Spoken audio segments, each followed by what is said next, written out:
They Clone Tyrone is the brand new Netflix original film. The film is directed by Jewel Taylor, who's making his feature debut as a director. Before, he did have screenplay credits on Creed 2 and Space Jam: A New Legacy. This film in his directorial debut stars John Boyega as Fontaine, who is a drug dealer, Teyonah Parris as Yo-Yo, a prostitute, and Slick Charles, played by Jamie Foxx, who is a pimp, as eerie events happen around them as they try to find the mystery, the three of them trying to uncover what has been happening to their town in very eerie ways. The film is 2 hours and 2 minutes long and is rated R. Welcome back to a brand new movie review here on Max Talk Movies. Today we're talking about They Cloned Tyrone. If you're new to the channel, please subscribe, ring the bell. I do these types of movie reviews, TV show reviews, movie rankings, and every Monday I drop a new box office breakdown show. So subscribe, ring the bell. We just got to 160 subscribers. Let's get to 170 as quickly as possible. So please subscribe, ring the bell. If you're new to the channel, comment down below. First of all, have you seen They Cloned Tyrone? Did you like it? Did you not like it? If you do want to talk spoilers, just do a big spoilers, write spoilers and do a couple paragraphs down, then write your spoilers. Love to have any conversation with any of you guys about this movie. If you have not seen it, tell me, are you going to check this out now? Did even hear of this movie hitting the Netflix streaming service? And also please like the video. So I was very excited for this movie. The movie got good buzz. I love original sci-fi. And also you really don't get to hear a lot original sci-fi from a Black filmmaker and all leads are Black. You just don't really see that in Hollywood at all. So that was also very refreshing. So that's why I was really in this cast. This trio is fantastic. Let's get into my positives, the negatives, and then my scores on They Cloned Tyrone. So let's start with my positives. I do find this to be one of the most original, fresh type of movies that I have seen all year long. And it's a very unpredictable movie. Now, I do want to say off the bat that if you are not about social commentary or anything like that, this movie probably is not for you, because this movie is very much a lot about social commentary and all these types of things. But this movie just grabbed me right from the start. When an event happens that makes Fontaine basically kind of start to question his reality, the movie really grabs you in for the rest of the film. I think easily the best part about this movie is the cast and the chemistry of our main trio. John Boyega, who obviously post Star Wars and really before Star Wars, he's still, again, one of the most underrated actors working today, and he is phenomenal in this movie. Now, this is a different type of performance for Boyega because it's a very subdued. He definitely talks, but it's very much limited, and a lot of his performance comes down to his reactions to things going on. And I think Boyega is phenomenal. I think this might be his best role of his career, the juiciest role of his career, because as you'll see in the movie, you'll understand why I say that. But he's phenomenal in the movie. I think the scene stealer, though, for me is Teyonah Parris as Yo-Yo. I think a lot of people just see her as Monica Rambeau, but I've seen her in Candyman, If Beale Street Could Talk. She's done a lot of other things. She's a phenomenal actress, and I think she's scene stealing in this movie. I think she's my favorite character of the entire film. I think she brings the best comedy of the trio into the movie. And she has equally great chemistry with both Boyega and Jamie Foxx. She's phenomenal. The dialogue that she's given obviously helps, but her delivery is phenomenal. And she just oozes charisma on screen, which I think you didn't really see in WandaVision, was that kind of charisma, star power in that show. Here you could really feel the charisma going through Teyonah Parris. She's phenomenal in the movie. Of course, Jamie Foxx is fantastic. He especially, the key relationship is between him and Paris's character.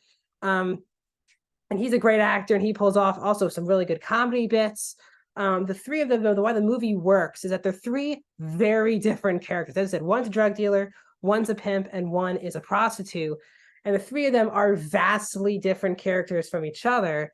And I think them coming together to solve whatever's going on is why the movie is interesting. Their chemistry is fantastic. You're also rooting for the three of them to make it out of this movie. But as I said, Parris is my biggest standout for me. Another good standout from the cast is Kiefer Sutherland. He plays a character called Nixon.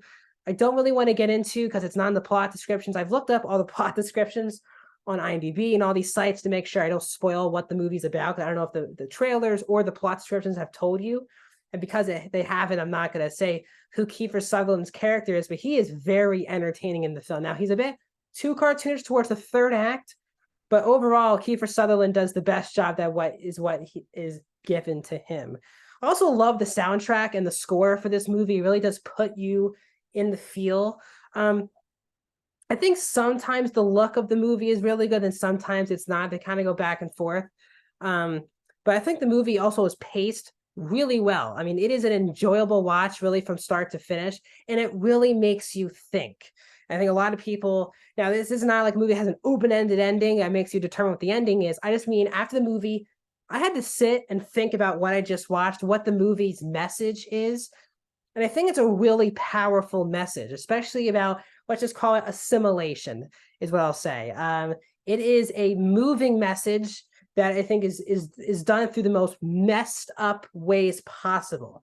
I think a lot of people are going to compare this to like Get Out when it's over. I do think it's very different from Get Out and nowhere near the level of Get Out, but this is an excellent film that is fresh, original, has a fantastic trio in it.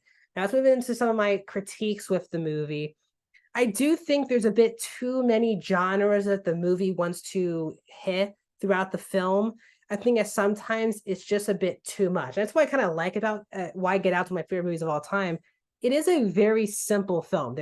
It's a really a horror film, but it also has dark comedy in it. But it's not trying to be a lot of different genres. It's still very simplistic. And while this movie has simplistic things in it, this is a sci-fi film. This is a comedy movie. This is a murder mystery film. This is like a 1970s, 1980s type look to the movie.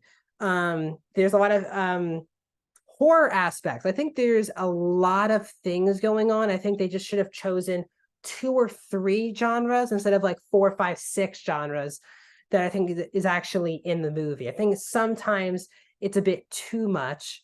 I think my biggest problem overall, though, with the movie is kind of the comedy. I definitely laughed a couple of times, but for me, the comedy missed more than a hit. And my mom and I watched it separately. When I talked to her about it, she said she didn't even realize that this was a comedy movie, and there's supposed to be a lot of comedy in it. And she didn't really realize it was a comedy movie. So I do think for the most part, the comedy just didn't really hit me. There's only one scene that really hit with me, which was a scene in a fried chicken restaurant. I thought that was very funny, but majority of the movie for me isn't that funny. And I think they could have done a better job, I think, with the dark comedy instead of trying to add in genuinely funny jokes. I think that's my biggest problem with the movie. As I said, Nixon played with Kiefer Sutherland is a bit too cartoonish, and he does make a lot of stupid decisions in the back half of the movie that if he would have just made a simple decision, the movie wouldn't be taking place. So I do think sometimes they do make Nixon too stupid, because if he just makes literally one good decision, none of what happens at the end of the movie happens. So I wish they'd made a cleaner way of Nixon being a more interesting character into the movie. And especially there's a back and forth between like an action scene and a sit down talky explanation scene, and they keep going back and forth in the third act. And for me, those two scenes never gelled together. But overall, as you can tell, I thought this is an excellent movie. I think it's one of the best Netflix films of the year. I think it's one of the most fascinating and fresh original films I've seen all year long. I really can't wait to actually watch this again and see what I missed and what I can pick up on moving forward. I hope more people check out this. We want more original sci-fi, especially led by non-white people. And this is a great start for me. So overall, I'm going to give They Clone Tyrone a 4 out of 5 stars. I'm going to go 87% for They Clone Tyrone. It's an excellent film on Netflix. I highly, not an 87. Sorry, I'm going to give it an 84%. It's an excellent, excellent film. 84% for They Clone Tyrone. Sorry, I just blanked in my head for a second, but let me know your thoughts in the comment section down below. What are your thoughts on They Clone Tyrone? Like the video, subscribe, ring the bell. I'll see you guys.